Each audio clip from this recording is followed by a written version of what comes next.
menjelaskan pengertian kebutuhan, mengelompokkan kebutuhan primer, sekunder, dan tersier, menjelaskan alat tukar, menjelaskan cara memenuhi kebutuhan, dan menguraikan proses kegiatan jual beli atau ekonomi. Coba siapa di sini yang tahu kebutuhan itu apa? Iya, betul. Makanan kebutuhan kita yang paling utama itu adalah makanan, minuman, tempat tinggal, dan pakaian. Bagus. Coba Carlos, coba baca pengertian kebutuhan. Kebutuhan adalah sesuatu yang harus dimiliki dan diperlukan seseorang untuk bertahan hidup. Kebutuhan manusia berdasarkan kepentingan atau kegunaan dibagi menjadi 3, yaitu kebutuhan primer, sekunder, dan tersier. Kebutuhan primer dibagi menjadi 3 kebutuhan, yaitu pangan. Kita masuk ke bagian B. Coba bagian B baca dulu bagian B.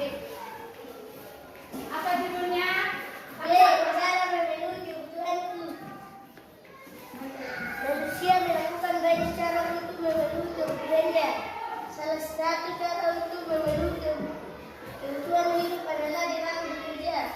Namun ada beberapa faktor yang mempengaruhi dalam memenuhi kebutuhan manusia, yaitu kondisi geografis, sumber daya alamnya, dan sumber daya manusia. Oke, jadi kita masuk ke bagian B ini ya. Jadi manusia melakukan banyak hal untuk memenuhi kebutuhannya. Salah satunya tadi yang dilakukan Sri Palu ini adalah untuk menabung, bekerja untuk menghasilkan uang supaya kita dapat memenuhi kebutuhan yang kita inginkan. Namun ada beberapa di sini yang mempengaruhi pemenuhan kebutuhan manusia. Salah satunya apa? Kondisi apa? Geografis, sumber daya Alamnya, dan sumber daya manusia. Oke, jadi yang dikatakan di sini adalah kondisi geografis itu adalah tentang bagaimana bentuk, posisi, dan fitur alami suatu daerah. Jadi kalau misalnya si Siska ini ingin menanam jagung, cara yang dilakukan untuk menanam jagung adalah memperhatikan kondisi geografisnya seperti apa. Apakah dia ada di pegunungan, di sungai, dan memperhatikan cuaca yang sangat bagus. Mulai hari tuh udah suasana nih, daun kan tuh tidak. Jangan ragu manusia melakukan sistem baser atau melakukan memenuhi kebutuhan hidupnya. Sistem baser adalah kegiatan Tuhan membuka barang, di mana barang yang dibutuhkan memiliki nilai yang sama. Sistem baser ini tidak menggunakan uang sebagai alat transaksi. Emas, perak, dan tembaga pernah digunakan sebagai alat tukar. Adapun saat ini uang digunakan sebagai alat pembayaran yang bersah.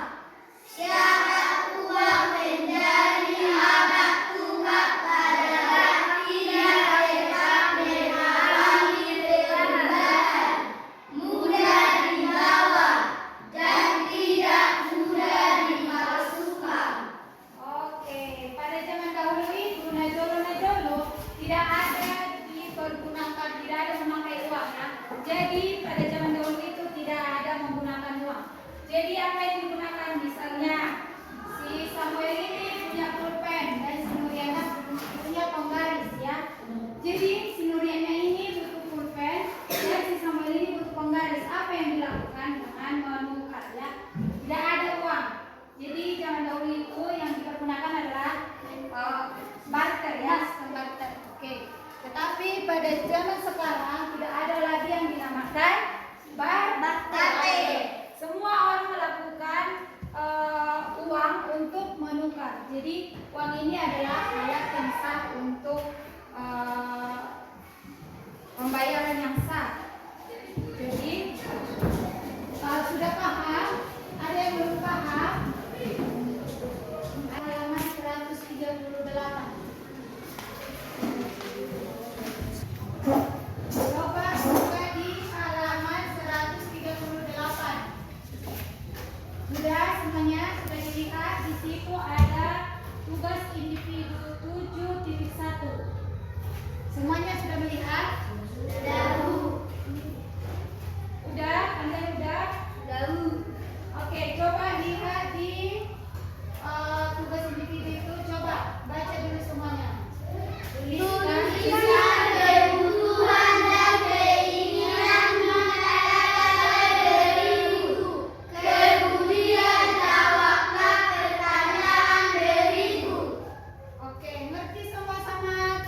Misalnya HP.